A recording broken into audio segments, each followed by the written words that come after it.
Live from Joe's mom's basement, it's the Stacking Benjamin Show.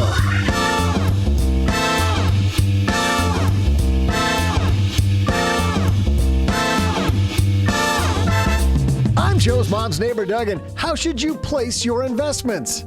No, I don't mean what investments should you have. I mean, what types of accounts should you use for each investment you have? Today, to help us talk tax shelters and your financial plan, we welcome the Director of Personal Finance and Retirement Planning for Morningstar, Christine Benz. And a woman who dreams about tax shelters from Afford Anything, Paula Pant. And a guy who's always hoping the tax shelter doesn't wag the investment dog, our own resident CFP, OG. But that's not all. Halfway through today's discussion, we'll take a quick break to see if Paula Pant can claim a share of first place in our trivia challenge. Wait, is this script correct, Paula? Are you kidding me, Paula? Top of our trivia challenge? My voice can't get any higher than this. Yes, it appears that is a very real possibility. But now, let's introduce a guy who's never sheltering you from your ability to be the best shelterer you can be. It's Joe Saul-Sehy. I'm fairly certain Doug is shelterer. Yeah. Yes. Sheltering on top of and in place. Shelters and yeah. Hey, everybody. Welcome to Sheltering Friday. I'm Joe Saul-Sehy, Average Joe Money on Twitter, and I'm super excited to announce our gang we have here today. We will introduce our guest of honor last, but let's start with the man across the card table from me, Mr. OG's here. How are you, my friend? I don't know how it couldn't end. How are you? Fantastico. Thank you so much for asking. And you, Joe, how are you today? I'm having a very pleasant day. Wonderful. Thank you very much. So great. Great to hear. Let's talk to the woman on the East Coast who is always having a great day. I think watching cranes go down. That was pretty horrible. Paula was recently, for people who don't know, she was on this show that's been around forever called Inside Edition. Did Inside Edition call you, Paula? They did. They left me. I looked at my phone and I saw a text message and it was like, "Hi, my name is so-and-so. I'm a producer at Inside Edition." I don't know why, but it never occurred to me to wonder how they had my phone number. Right. I didn't even think about that until days later. I was like, wait a second. How does Inside Edition have my Paula, the producers at Inside Edition have been waiting years to call you. They've been hoping. I was going to be involved in a true crime at some point. Well, for people that don't know, there was a crane on top of a building that was being built, and there was a fire, and then part of the crane went down. It was a horrible video. When did you notice the, normally you'd say the smoking gun, but in this case, the smoking crane. The smoking crane, right? So it was, I was in my kitchen, which you can, for the audience watching on YouTube, is literally this room that I'm in right now. Right now. Yes, I was there. I think it's also, isn't that also, wait a minute, isn't that, just to clarify, isn't that also your dining room?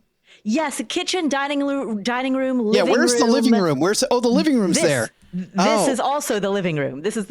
I live in 600 square feet and it costs $4,400 a month. Welcome to New York. I feel like that Mike Birbiglia, have you heard the Mike Birbiglia joke where he talks about how his New York apartment's really spacious? He's got room for his mattress, a pencil, and like a cup of water.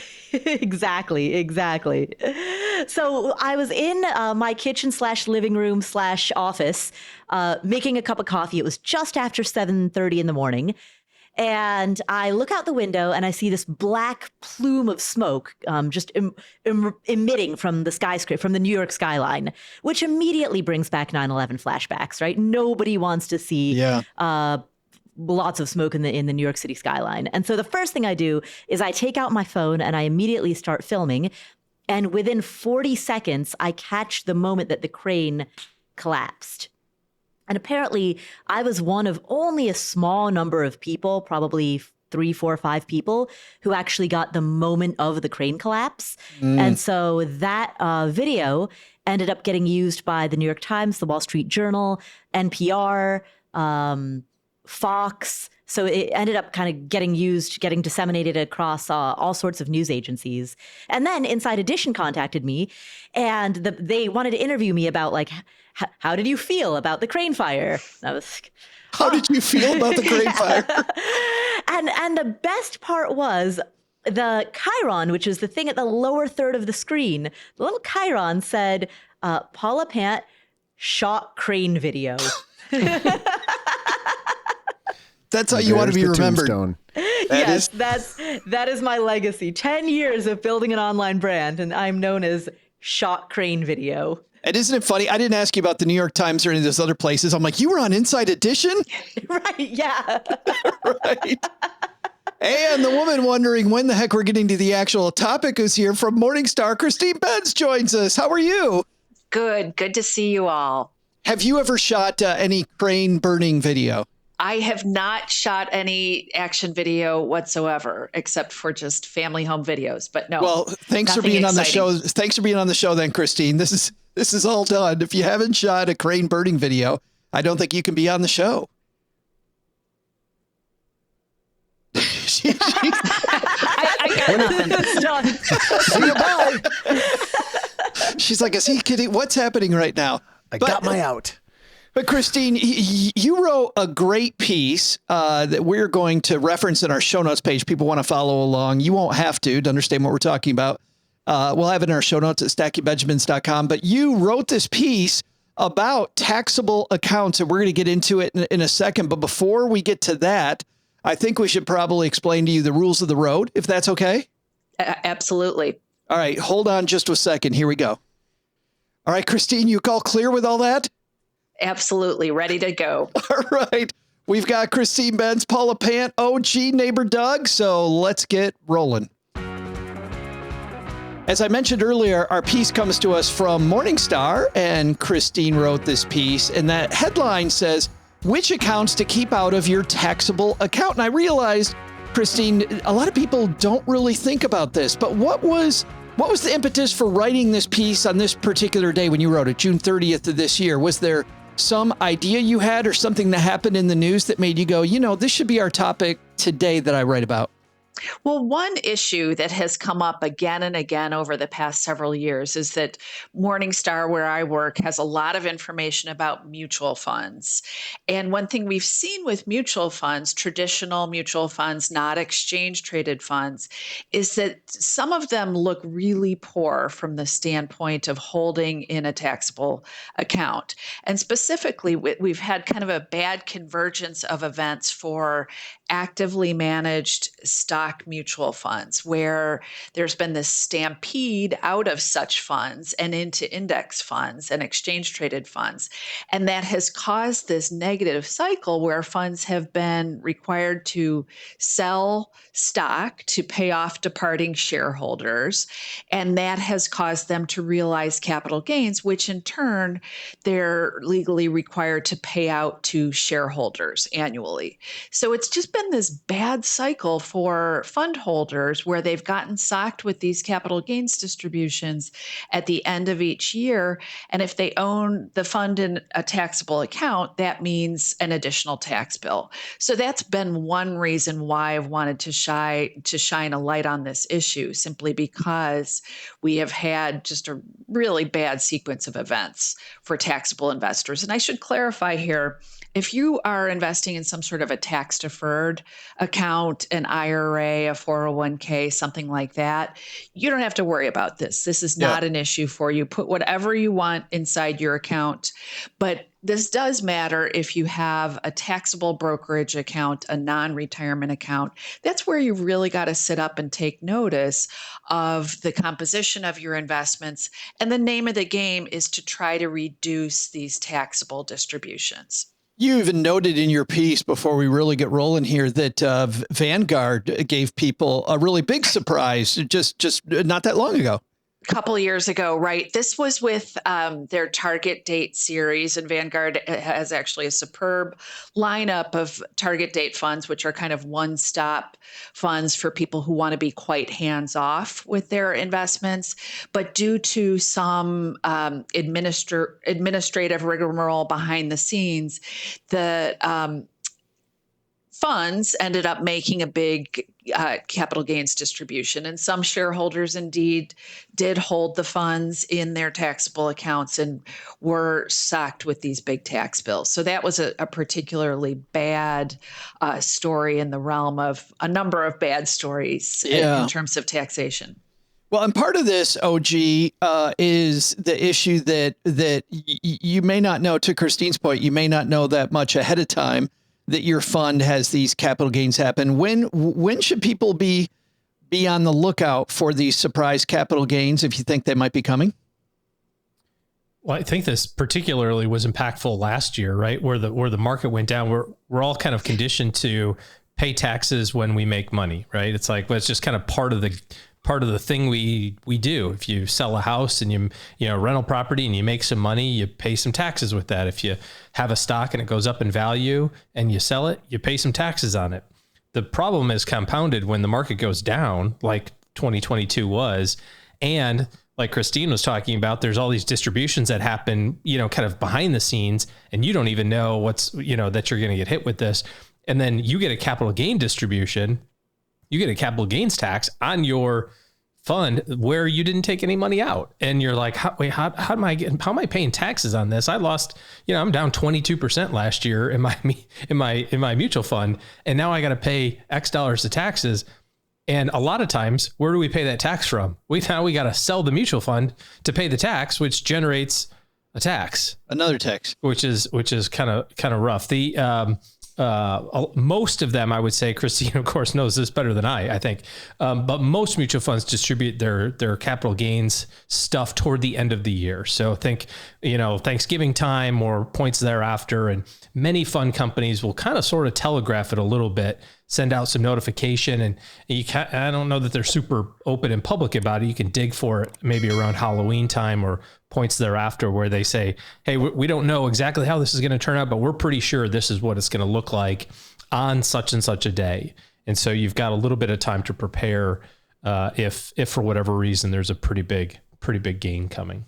Christine talked about the stampede out of actively managed funds, and it truly has been. But OG, if somebody is looking to buy an actively managed fund, I think I hear what you're saying is if you're thinking about buying an actively managed fund in October, maybe better make sure you know what the capital gains situation might be, because you might be buying into a bunch of gains that you don't even know about. Yeah. I mean that, and I don't know why you would be buying into any actively managed mutual fund at any point. I mean, active or passive, kind of your prerogative, but purely just on the tax side of things, why you wouldn't use an ETF instead of a mutual fund at this point is beyond me.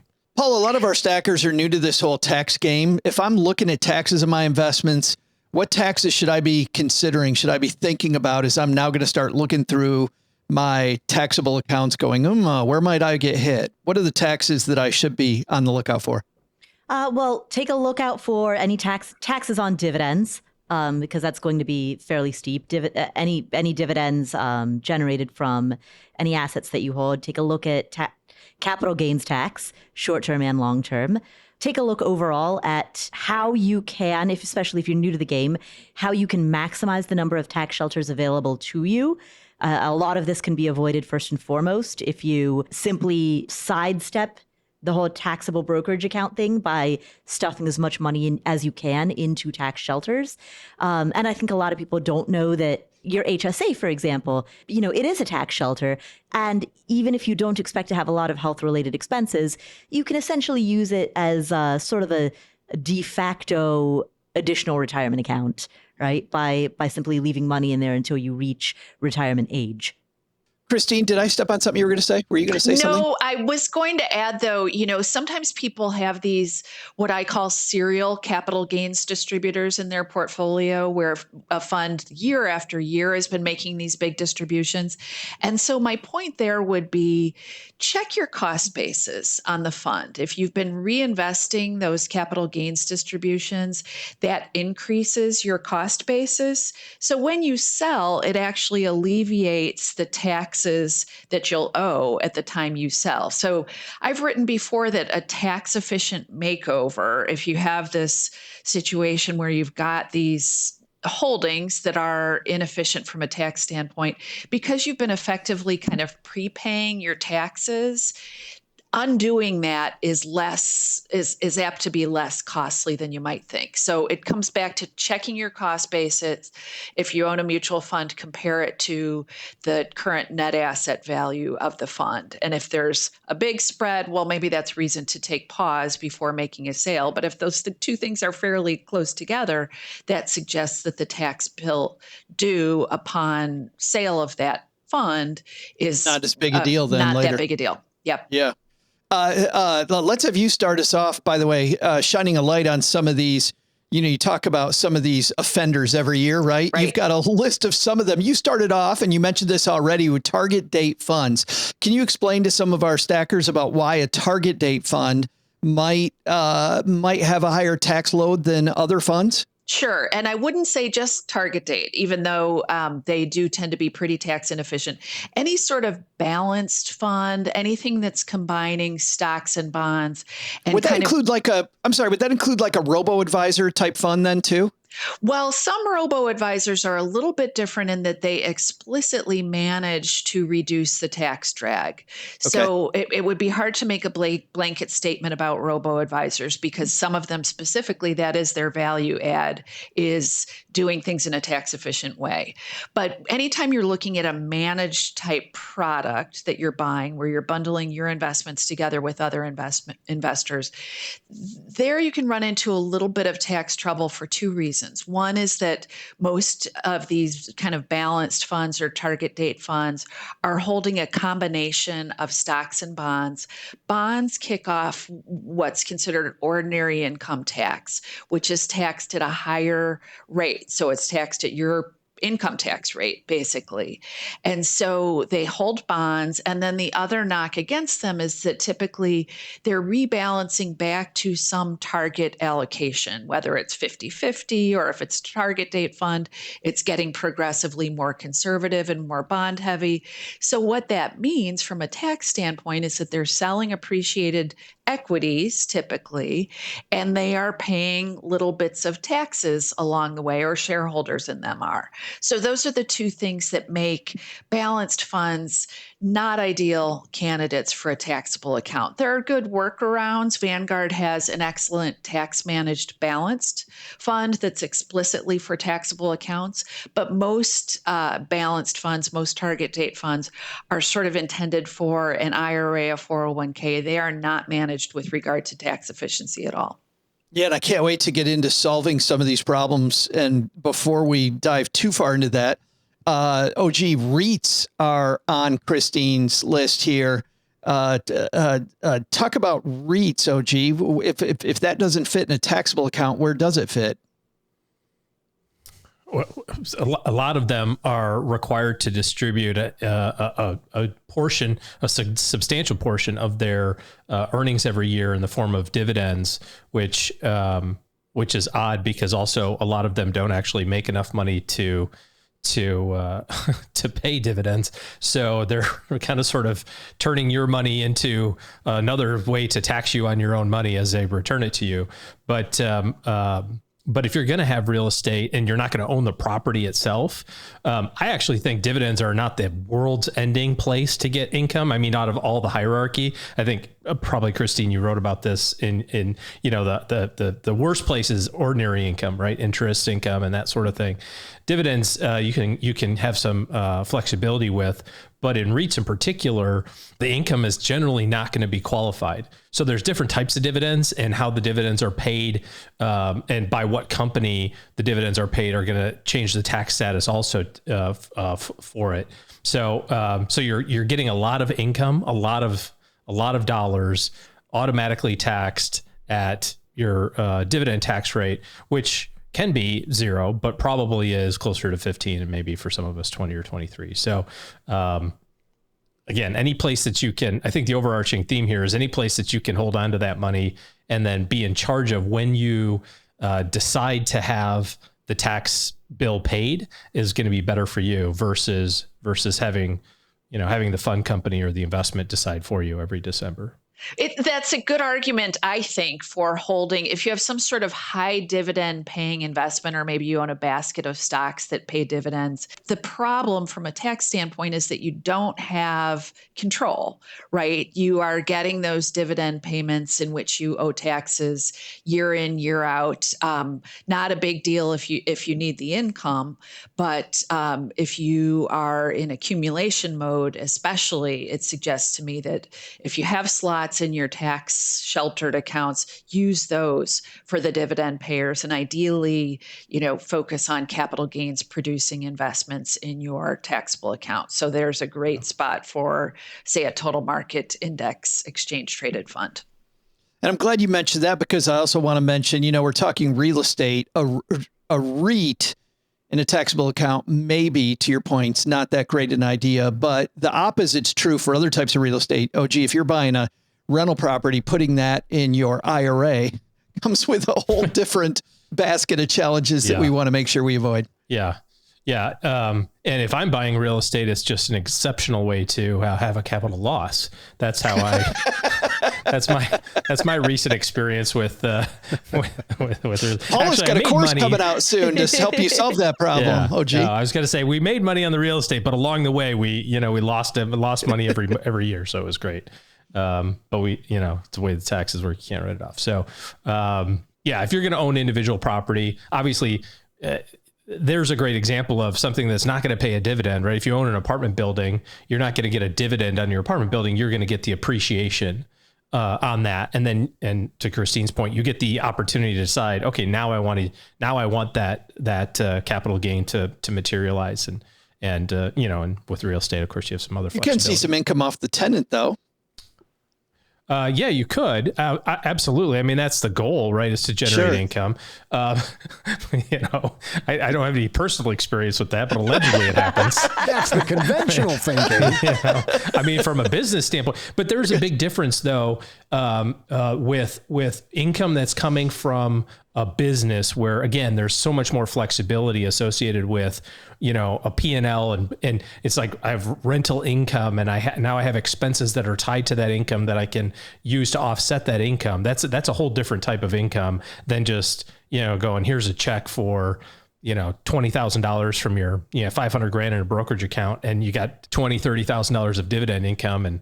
And all of a sudden now you owe, $7,000-$8,000 a year in taxes just for making money. There's another conundrum on this list, Paula, which Christine lists. Bonds could be problematic. On one side, you think about non-IRA money is the first line of defense that we can go to. So we want to have very conservative stuff there. Bonds, very conservative. But if they're not municipal bonds, whether you get these tax advantages or if they're not partly qualified, you run into tax problems. So how do we do the bond shuffle where we're keeping our low risk stuff in hand, where we can get at it first before the up and down stuff, our stocks or real estate, but at the same time avoid tax? Fundamentally, what you're asking about is the interplay between asset location and asset allocation, right? Yes. And not, again, don't let the tax tail wag the decision dog. But if the tax inefficiency of bonds are significant enough that you want to rethink your asset allocation, and you want to be conservative with what's outside of your tax shelters, you could at least consider, and you should talk to a financial advisor about this, more of a barbell allocation, where you hold cash equivalents in hand for the most conservative element of your portfolio and keep some riskier assets in your portfolio. There are pros and cons to that, but sure. It's something to consider if you don't want to be holding, if for whatever reason, whether tax or otherwise, you don't want to be holding on to too many bonds.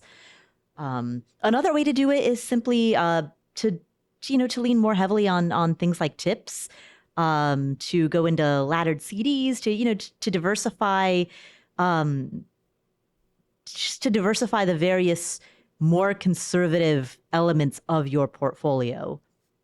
Oh, gee, I know you're a big fan of that barbell approach, but Christine, I know one of your other favorite topics to talk about besides this one is retirement income strategies. It's something I think not enough people talk about. We talk about how we put it in, we don't talk enough about how we're going to actually take it out. How have you worked around this kind of bond conundrum between a taxable account and having your money available when you want it? Yeah, in retirement, it gets a little bit more real, right? When you're actively drawing your cash flows from your portfolio. I think as retirement approaches, it helps to be super thoughtful about kind of figuring out, and here, a financial advisor, tax advisor can really be money well spent in terms of strategizing about where you'll go for cash on a year-to-year basis. Kind of the traditional sequence of withdrawals that everyone has heard about is that you would start with taxable in terms of your withdrawals, then move on to traditional tax deferred, then leave your Roth to last because they are generally the most advantageous assets to hold and also for your heirs to inherit. Whereas those taxable accounts, even though we like the flexibility that comes along with them, you are taxed on your capital gains and dividends as you go along. So that's sort of the intuition behind exhausting them first. When you talk to actual financial planners doing this work, they say, well, you really wouldn't want to be so methodical where you would exhaust one balance and then move on to the next. In reality, in a given year, most retirees will want to probably take a little bit from taxable, a little bit from tax deferred, with an eye toward reducing the tax bill over the whole of the retirement life cycle. So it gets a little bit complicated, which is why I say, unless you're super comfy with this topic, get a little bit of advice to help model this out. Well, I know, oh, gee, she's singing off your song sheet right there, because staying tax diversified because you don't know the future is kind of something you emphasize quite a bit. It's interesting that we're talking about this, because I just read an investment news article from Ed Slott where he said he wants to completely give up on tax deferred accounts, like tax rates. His belief make it is all Roth. Yeah, all Roth all the time. That there's no benefit in tax deferred accounts at all, or pre-tax accounts, I guess, better way to say it. Based on where he projects tax rates to be. But the reality is that, there's real benefit in having the flexibility of all of those things. The idea of tax deferral is to pay taxes at a more advantageous rate, right? So you defer it today at today's rate and you pay it in the future. And one of the ways to do that is to have resources outside of those taxable accounts, or tax deferred accounts, so you can say, okay, well, let me convert this money at my 10% bracket into this, tax-free side where I deferred it at 20 or whatever the case may be. But you have to have the flexibility along the way. Coming up after the break, we talked about really what's at stake tax-wise by having your investments in the wrong place. I think a lot more friction than many of our stackers thought maybe before they heard this. But tactically, how do we actually get this done? How do we move our stuff into the right places? We're going to ask our panel that. But before we get there, on Fridays, if you're brand new to the Stacky Benjamin Show, we have a year-long competition going on between our three frequent contributors, my co-host OG, Paula, and Len Penzo, who, Christine, you are filling in for Len Penzo from lenpenzo.com. And that means good news and bad news, Christine. You want the good news first or the bad news? Give me the bad news. Well, the bad news is unfortunately you're going to have to guess first because you're in first place. How did I get in first place? Oh, Len's in first place. Yes, because you are Team Len Penzo. So no, of course you would have been way in first place if it was just you and not Len. Come on. You and Team Len are at 11 points. I totally agree with Doug earlier. I don't know how this happened, but Paula, who is hyper intelligent in every other aspect of her life, has a history of being in last place in this thing. But somehow this year, Paula's got 10. Paula's 1 point away from being. How did this happen, Paula? What can I say? It was skill. It was training. It was the fact that I was on sabbatical for the first 6 months of the year. And so other people, alternates, were playing for me on my behalf up until about like a few weeks ago. I only came back. I came back to Stacking Benjamins, a month ago? So June. Yeah. So exactly. I came back off of my sabbatical a month ago. So I haven't had time to blow my lead yet. but I think you've built it because OG is at last week. 7. Right? OG was at 7. You and OG were tied when you came back, and now, so Len has 11, Paula has 10, OG has 7. So to see whether Christine's going to help Len build the lead, Paula's going to pull into a tie for first, or OG's going to decide it's go time. It's coming on the third quarter of the year. We need a trivia question. So Doug, what do we got this week, man? Hey there, stackers. I'm Joe's mom's neighbor, Doug, and today we're talking tax shelters. So let's chat about one place where the taxes sometimes get really confusing: real estate. Airbnb is turning 15 years old today. You know, I remember the first time I used Airbnb. Well, you know, it wasn't so much an Airbnb as it was me falling asleep at a stranger's house at 2 a.m. Well, actually, it wasn't so much me sleeping over as it was stumbling home after a great night at the Sizzler and crashing through the back door of some random house after too many of those super potent cocktails they serve down there. God, what was it? It was, it's the one where it's named after like a famous person, you know, not Arnold Palmer, Shirley Temple. It was, God, I was just pumped full of Shirley Temples that night. Woo! Couple of those and I am lit up. Well, let's just say this guy might have caused a big misunderstanding by sleeping in the wrong bed that night. So I handed the family a few bucks on the way out the door. Now, honestly, how does my story differ from most of your stays at an Airbnb? But back to today's question. Airbnb was actually named because of the air mattress the founders put up for rent on their living room floor. What might have been called heaven back then for the average Airbnb user looking for a cheap roof over their heads would now just be another one-star review. Back in that first year of business, Airbnb bookings paired about 400 guests with lodging for the night.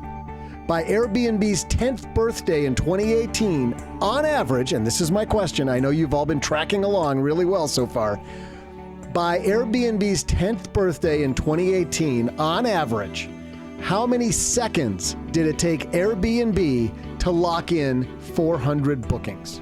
I'll be back right after I write another apology note to that family. Just talking about it again reminds me of what I did to their bathroom. That's so bad. All right, let's. I don't even want to ask. Let's do the happy birthday Airbnb. Paula, when's the last time you stayed at an Airbnb? Ooh, right around graduation. So that would have been May. In May. Yeah. On our trip to Spain, we Airbnb'd it. Christine, big on Airbnb? You know, I haven't been to date, although I will say we are doing a related property management scheme for a month in February of this year. Yeah, not big on Airbnb. A scheme? That sounds underhanded. Have you got some gig you're working in Atlantic City? What are you doing? It does sound shifty, Christine. That sounds just renting a place in a warm spot for the month of February for these Chicagoans. So yes. It'll feel and good. True story, OG stays at Airbnbs as long as they're called the Four Seasons. Yes. Yes, absolutely. All right, we Christine. We could also slum it with the Ritz-Carlton. Right. If necessary. We hate to put our guest on the spot first, but you get first crack at this, Christine, which I guess is the good news. How many seconds does it take Airbnb to lock in 400 what do we call them? Lodging bookings. Stays or bookings? Yeah, 400 bookings. How many seconds? I'm going to say 20 seconds. 20 seconds she locks in. So Paula, what do you think of that? Okay. The nature of the question, by virtue of phrasing it as seconds, it creates the impression that the answer must be under 60. Otherwise, the question would have been phrased as minutes.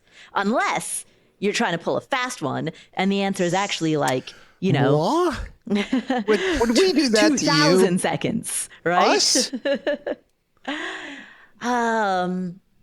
But I'm going to assume that you're not that clever. Or that you're not that schemy. You're not that schemy. Clever was right. And the fact that you have phrased it as seconds indicates that the answer is less than 60. I'm going to go with 45. 45 seconds. All right, OG, we've got 20 seconds. We got 45. What are you thinking? This is 2018. Yeah, I'm just gonna go. I gotta take the under.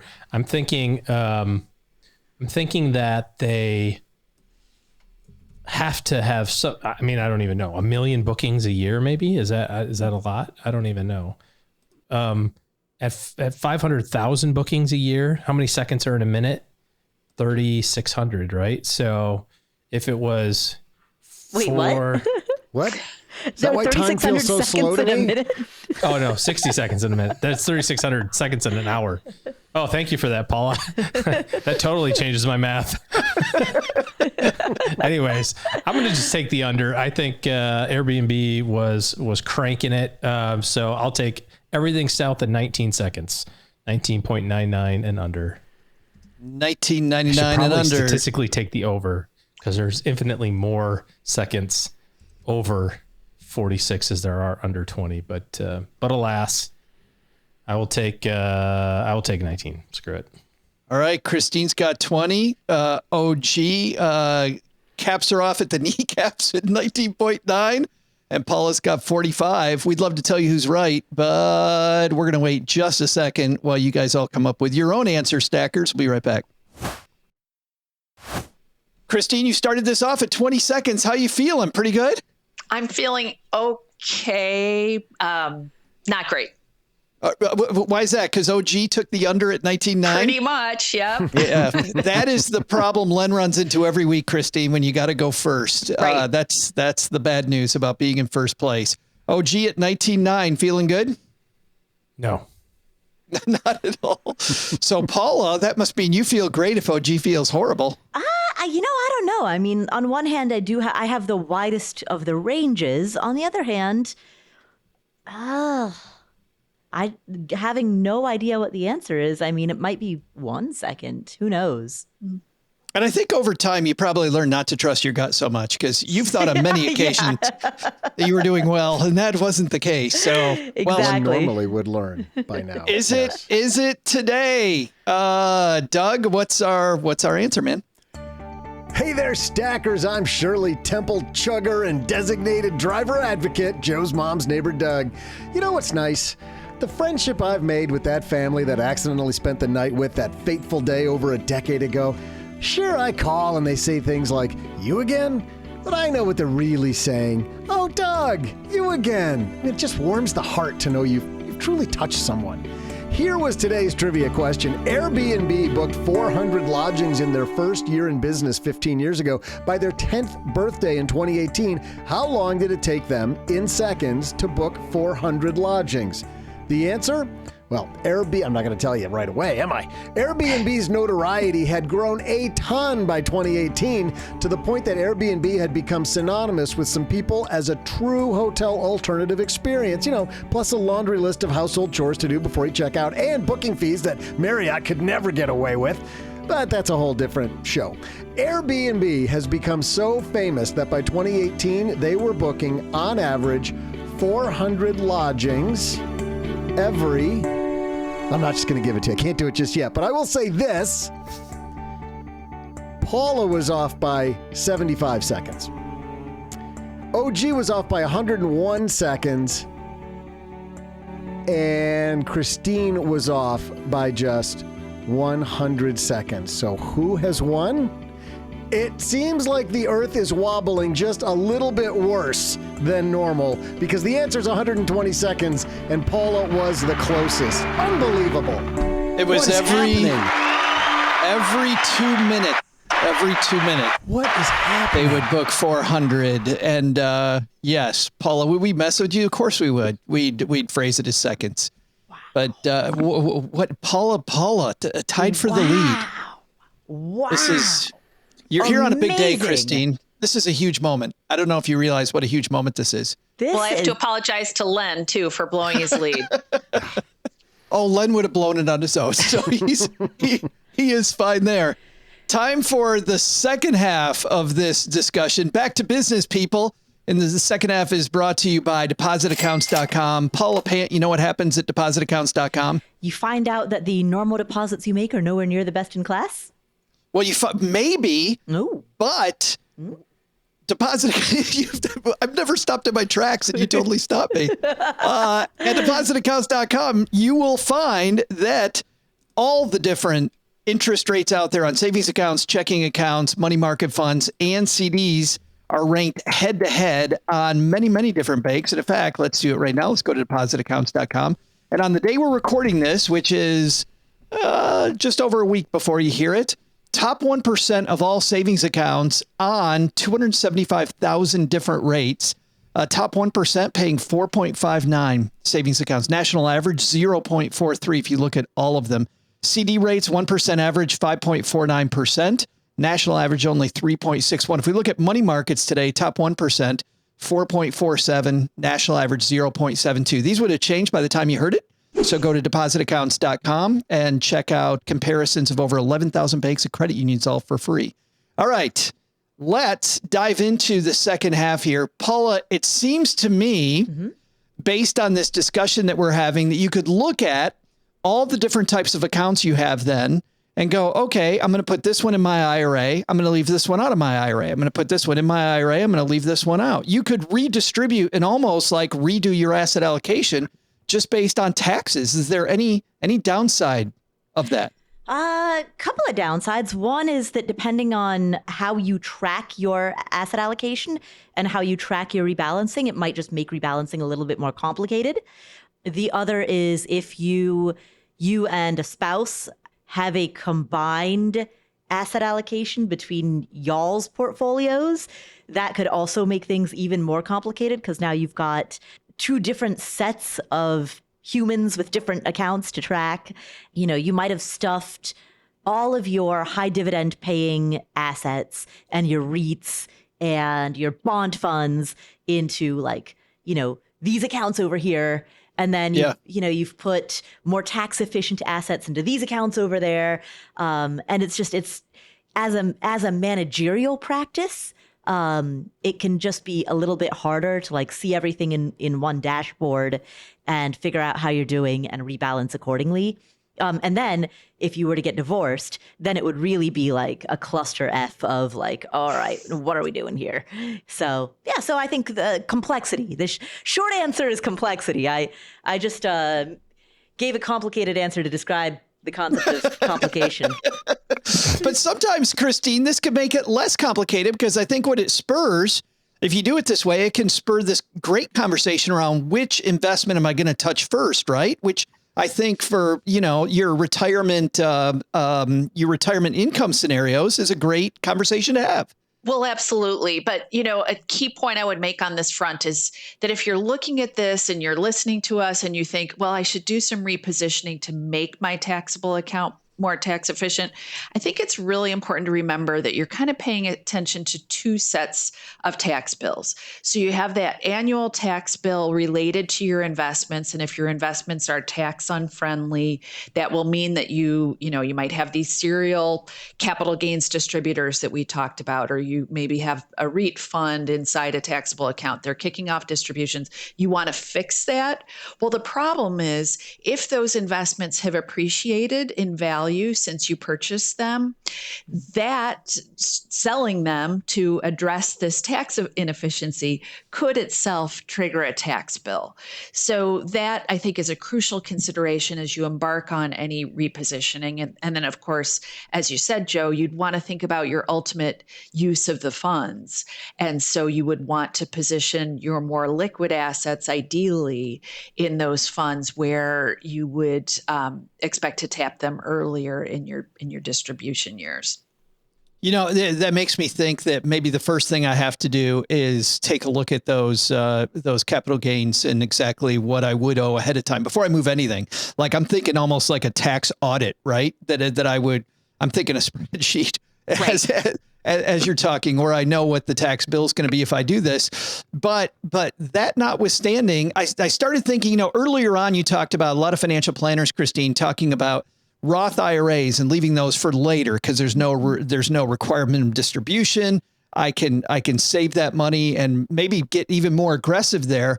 But I think on the other side of that, if I'm not using a Roth IRA that much right now, and I open up the Roth IRA, if I've had that open for 5 years, I can then move money in and out of that. I could use some of these investments as short-term stuff inside my Roth, have it available inside my Roth. Is there a problem with that type of a strategy, moving some of this just to a Roth so that I have it available if I end up needing it? Well, good point. So you can do all the repositioning you want within your tax sheltered accounts, whether Roth or traditional tax deferred. So you could just go nuts making changes to position them to support your eventual distributions. And so I think that's a key point here, that if you are holding tax sheltered accounts, none of this that we're talking about related to tax efficiency really matters to you. Yeah. OG, with what Christine's talking about you may pay some taxes making these moves, shifting things into the right buckets. It also brings up there may be some fees out there that people might be looking at. What are some of the fees I might have to worry about if I'm going to move stuff from bucket A to bucket B? Well, I mean, ultimately, if your mutual funds or if your investments are held at different places, there could be, each one of those places could have individual cost structures associated with making changes to your asset allocation or repositioning those. Generally speaking, most of the big investment firms, your Fidelities and Schwabs of the world, which I guess it's just basically now Fidelity and Schwab, since TD is going bye-bye in 15 days, have transaction-free type scenarios. So it's unlikely that you're going to pay commissions or have a lot of cost to do that. But I think that ultimately the way that you want to kind of approach this is this just a symptom of, again, trying to optimize to the nth degree, but not solving the actual problem, which is I'm not saving enough money for my goals, right? I think all of this is kind of icing on the cake. And sometimes we get so focused on cost structure, internal costs of mutual funds or internal costs of our ETFs or asset allocation or tax strategies. And all of these are super important to do, but these are like the pinnacle of the pyramid of what we're trying to do.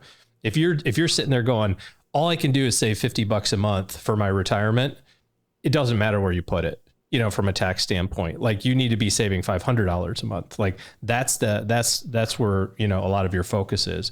And I think the other thing to consider too is if you start building an allocation that is more tax efficient, is it okay to recognize that for a period of time you'll be inefficient, but then eventually have enough money that inefficiency is such a small percentage, right? You don't necessarily have to go out and redo all of this stuff. If you just start building it in the right place moving forward, especially if you're young, you could say, well, geez, I didn't do this right for the first 10 years. I'm 30, but for the next 30, I'll get it right. By the time you're 60, the inefficient stuff will be such a small percentage of the efficient stuff, it won't even matter. So be careful spending a lot of time on this if some of the other things aren't handled appropriately. I got another question that I'm thinking some stackers might be just yelling at their device. Ask this. So I'm asking it for that reason. If I've got a particular stock or thing I'm hanging on to, I want to move it from my taxable account to a Roth IRA or an IRA. Oh, gee, is it possible to just transfer it in kind over to those accounts so that I can shelter it? Or do I have to sell? Well, that's custodian specific. I can tell you that I've not seen it happen because of the valuation differences minute by minute, kind of second by second as you're moving it. There's no obligation for Fidelity to say, hey, I want to move this today. They don't necessarily have to move it that nanosecond. I'm sure there's a way to do it, but I've had this come up a number of times as we've tried to move pre-IPO stuff. Pull the Peter Thiel deal, right? Where you're trying to get all of your pre-IPO stock into your Roth, and we've had some pretty good resistance with the major firms. So, Christine, maybe you have a better answer for this. Have you seen it been able to work? I think sometimes it can work. The context I've seen it in is in the context of people who are retired over age 73 now and subject to required minimum distributions, where they've done, they've met their RMD but wanted to hang on to the stock. And that can be particularly valuable if you think that the stock is very cheap for some reason. So effectively, you're extricating yourself from the stock at a fairly low tax bill, but that's kind of a niche case. The point I would make is that if you're moving money from a taxable account to a tax deferred account, it seems to me that you'd still owe taxes at the time of that transfer, even if your goal was to maintain the same number of shares in the tax deferred account. I think the tax bill would be what it is. That's something to keep in mind. And then, of course, you'd also be subject to the contribution limits that apply to IRAs each year. So I didn't think of it from the logistical standpoint, which is it doesn't matter if you sold it or didn't sell it. You're still the IRS is still going to look at this and go, well, you just took this asset that was, had some built-in gains or something, and now you've moved it. We want our pound of flesh right now. Exactly. And, I will say periodically I have my IRA living alongside my taxable brokerage account and annually do those transfers. And it actually counts as a sale, when I execute that transfer from my taxable account into the IRA, it's classified as a sale. Right.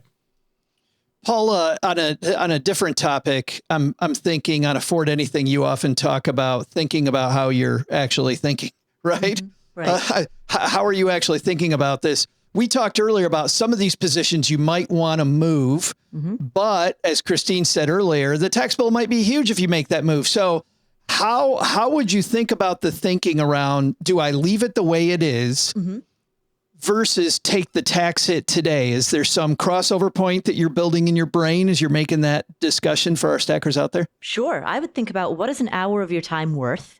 In terms of if you were to work a few extra hours and bill a few extra freelance hours, or put in a few extra hours at your primary job in order to aim for a promotion, or outsource an hour of your time to do lawn care, right? Well, what is an hour of your time worth? How much of your time, or how much do you pay the babysitter? What's an hour of your time worth? How many hours is this going to take? How much of a cognitive load is this going to carry? And how does that compare to the actual dollar amount that you might save or optimize by doing this? If you by having it in a better place. Yeah, exactly. So if you've got like a pretty big portfolio and you are managing a lot of money to such an extent that managing your money is a better use of your time than making more money. And some people, if you got a lot of money, and or you're just kind of over it with your occupation, that might be your situation. But if you, especially, the alternate, I think more often than not is true. If you don't have a big portfolio, if you are relatively young in your career, or if you're just relatively excited about your career and excited about money-making opportunities, it's probably a better use of your time to think about this with regard to new contributions that you make, but not stress. Like Coach G was talking about earlier. Yeah, exactly. Yeah. Exactly. Yeah. Think about it in terms of new contributions. Don't stress too much about what's already there. But caveat, there's going to be a big difference between the 25-year-old who's listening to this show versus the 65-year-old listening to this show. Well, I do think that's great on both ends, because for the 65-year-old, to your point, you could potentially save a lot of money by doing some of these repositionings. For the 25-year-old, I think, building it the right way initially with this thought in mind is a great place to start. Because I think most 25-year-olds are not thinking about, the tax bill later on down the line. I think this is a great place to end this conversation, see what everybody's doing where you work. OG, we'll have our guest of honor go last. OG, what do you got going on this weekend, man? Well, this is the first week that the kids are back in school. So they are tired and cranky. And so we're going to make them go to bed early on Friday. I don't know, actually. Is that just heaven for you then? Friday night, then you get to go to bed at 8:30 instead of your normal 7? Is that what you're trying to say? Go to bed at 9:45. Sharp. Exactly. Yes. If OG's awake at 9:46, something bad happened. Something is amiss in the universe. Paula, what's happening this week or next week at Afford Anything? So on the Afford Anything podcast, we've had a bunch of good interviews lately. Peter Atwater, the economics professor, Simone Stoltzoff. He talks about, he's a consultant who specializes in workplace satisfaction. And so he talks about the risk of over-identifying with your work and why that can be risky and how to, and that's a distinct conversation from work-life balance, because it's not about time allocation. It's about the identity investment that we have with work. Which tears people apart often if you over-identify when you reach financial independence. Exactly. So if you retire, if you get laid off, if you are an athlete and you suffer an injury, if you're, if a major disruptor upends your industry, I mean, over-identifying with your work can leave you emotionally vulnerable when your industry has been disrupted. If you're a personal finance podcaster, you didn't say that one. Right.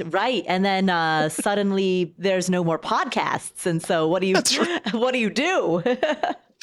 Suddenly AI's completely taken over. It's completely taken over. Exactly. Yeah. And that's at the Afford Anything podcast. That sounds really, really cool. Yes, we're also that's great. We're also pushing heavy into YouTube. So our show is going to be on YouTube now. You can actually watch the podcast. If you're watching this on YouTube, then go over and subscribe to Afford Anything. Absolutely.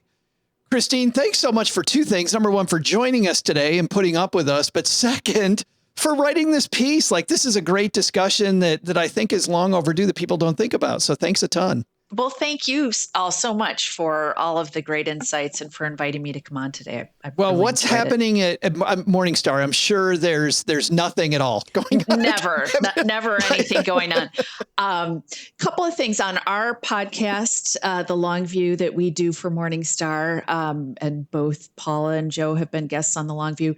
Our upcoming guest is Manisha Thakur. And you may know Manisha. She's got a new book that is absolutely fabulous about the concept of enough, and not just financial enough, but the idea of feeling like our self-worth is completely defined by what we're doing, what we're getting done, what we're contributing, what we're putting out in the world. And her book acknowledges that, of course, that stuff is super important, but it can't be the sole foundation of what constitutes ourselves. So love Manisha, love delving into her book. And so that's one that we've got coming up that we're super excited about. That's absolutely fabulous. And I've heard so much good stuff about that book too. I can't wait to listen to that interview.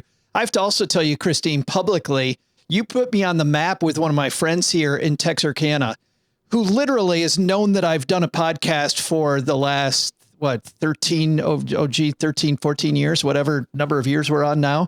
And his name's Sean. And Sean, he's like, you were on the Morningstar podcast. Like, all of a sudden, my little Joe all of a sudden had an identity because I knew Christine Benz. So thank you for putting me on the map. Say hello to Sean for me. It's Sean. I absolutely will. Well, thanks to all of you for hanging out with us today. I hope you got a lot out of the discussion. Again, we'll have links to the work Christine's doing, especially this one, and the Longview podcast on our show notes page at Stacking Benjamins. We'll have Paula's amazing Afford Anything podcast, as well as your YouTube page on our show notes page.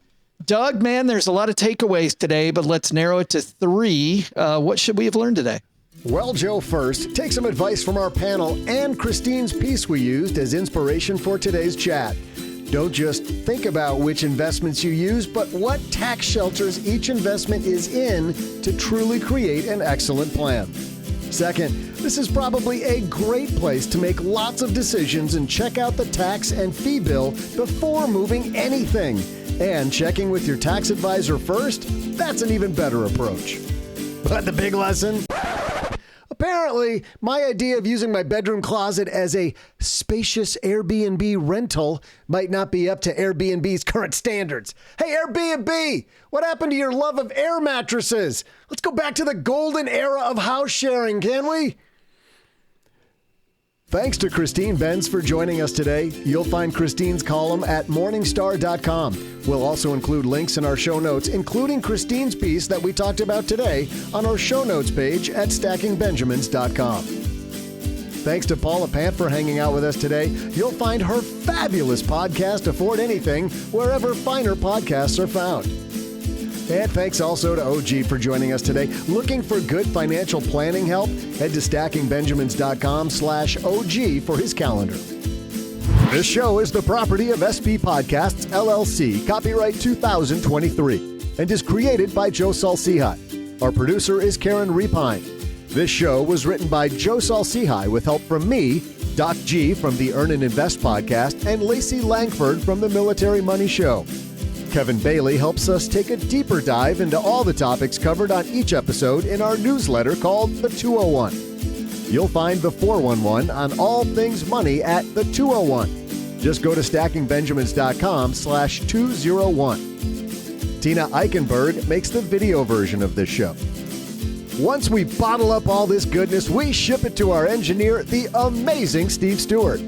Steve helps the rest of our team sound nearly as good as I do right now. Want to chat with friends about the show later? Mom's friend Gertrude and Kate Yunkin are our social media coordinators, and Gertrude is the room mother in our Facebook group called The Basement. So say hello when you see us posting online.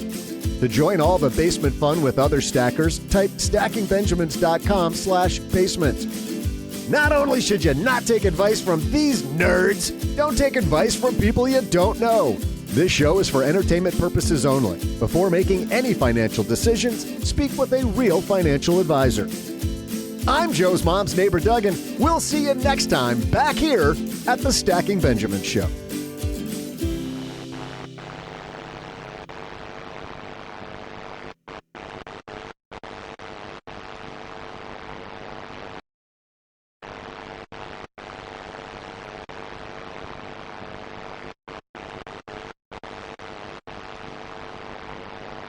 I know that as of this recording, the strike is still going on in Hollywood. And a lot of that is related to things like ChatGPT, something that we've seen in our space.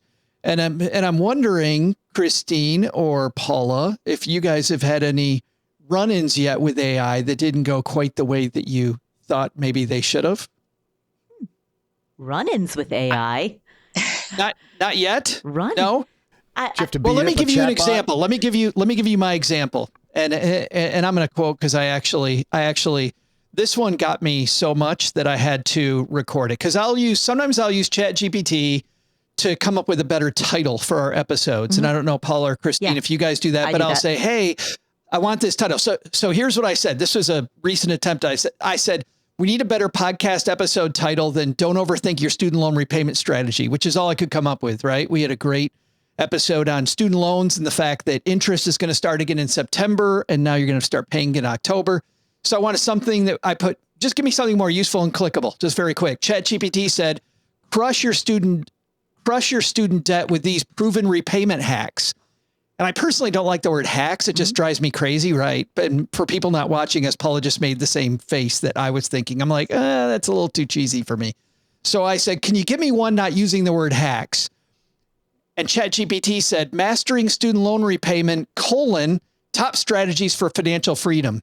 Now, the thing that I've seen about ChatGPT, whenever I ask it for a title, there's a colon in every damn one of them. I've noticed that too. Like it always is. First half, colon, second half. Like ChatGPT has a style.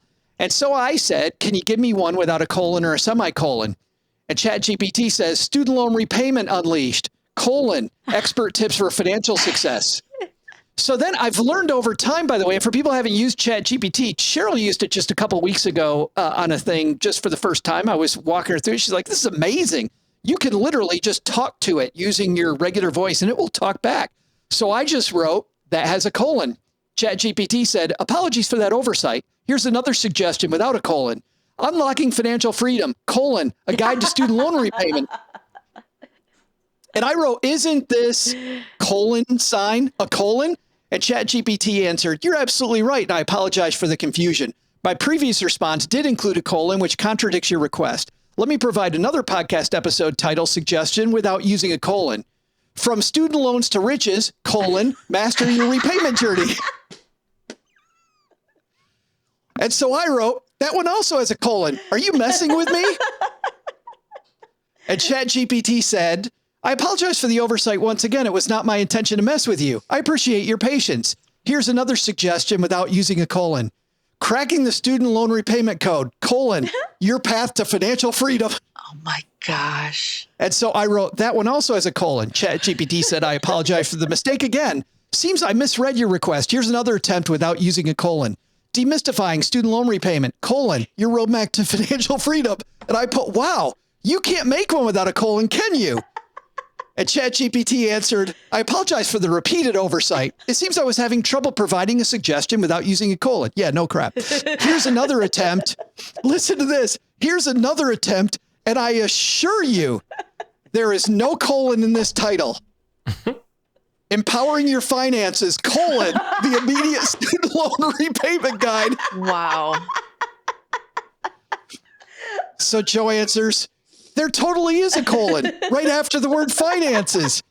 And ChatGPT says, you're absolutely right. And I apologize once again for the mistake. I appreciate your understanding. Here's another attempt without a colon. Student loan repayment decoded, your path to financial freedom. And it just kept going. Wow. It just kept going. But if you guys had any of that goodness, Christine, if you had any of that goodness using a ChatGPT or similar tool? I have not experimented with it a lot. A couple of anecdotes. My manager, I hit my 30th anniversary at Morningstar, and he asked ChatGPT about me, and it spit out something that was accurate and also kind of sweet. At the end, it said, in addition, Christine is noted for being exceptionally kind and humble. Well, which I don't know where it got that, but I was like, yay, ChatGPT. And then Christine right now, by the way, is like, Joe, quit picking on my friend ChatGPT or I'm going to kick your butt. We had a guest coming on the podcast during our investment conference. I think it was around and we're always super busy, my colleague Jeff and I. And so to get us started, we were interviewing an economist live on stage. We asked ChatGPT to supply some questions. And we looked at its output. We noted that this person had a special interest in fixed income securities. And we looked at the output and said, that is not a terrible start for us. And it actually kind of just lit a fire under us to get it done. Wow. So far, my experiences have been better than yours, Joe, but they've been exceptionally limited. Oh, I wouldn't, Christine, keep going back if they weren't good, because a lot of the time it does give me it's better than a blank page by far. Yeah. Except in this case. Yeah. Joe, I had a eerily similar experience. I asked it to act. I think you try to come up with, or you coax it to be a certain persona. So I said, act like you're a golf professional and tell me what are the top 3 things I can do to improve my golf game. And it said, improving your golf game, why quitting is your best course of action. Snark. Wow.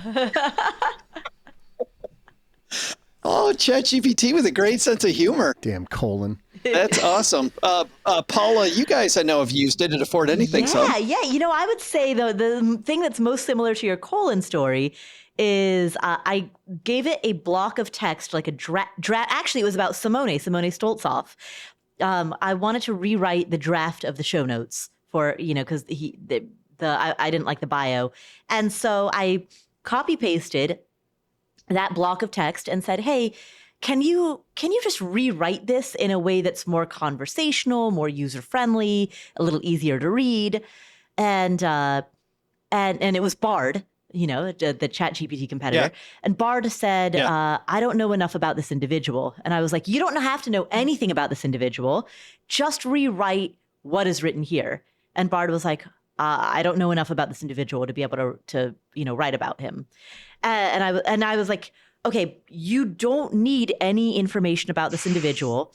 It's all inside of this thing. Yeah, just take the text that I have here, and I just need you to restructure the sentences to make them more reader friendly. And again, Bard was like, I don't know enough about this person. And I was like, I'm not asking for any information. just take the sentences and just I'm afraid I can't rewrite. do that, Hal. Yeah. Yeah. And we went through that over, and we probably went through 5 or 6 iterations of that before Bard finally agreed to rewrite the text in a more have you conversational run into style. anything? Yeah, have you run into anything? Well, I've used it a number of times. I just for giggles jumped on and said, write a podcast title for retirement planning without using a colon. Securing your future, retirement planning. I can't do it. I can't do it. And by the way, I'm thinking the reason I wanted to talk about ChatGPT rather than the other obvious discussion point about what happened was being a guy of a certain age. If I would have said I wanted to tell my colon story, that might have gone a whole different way.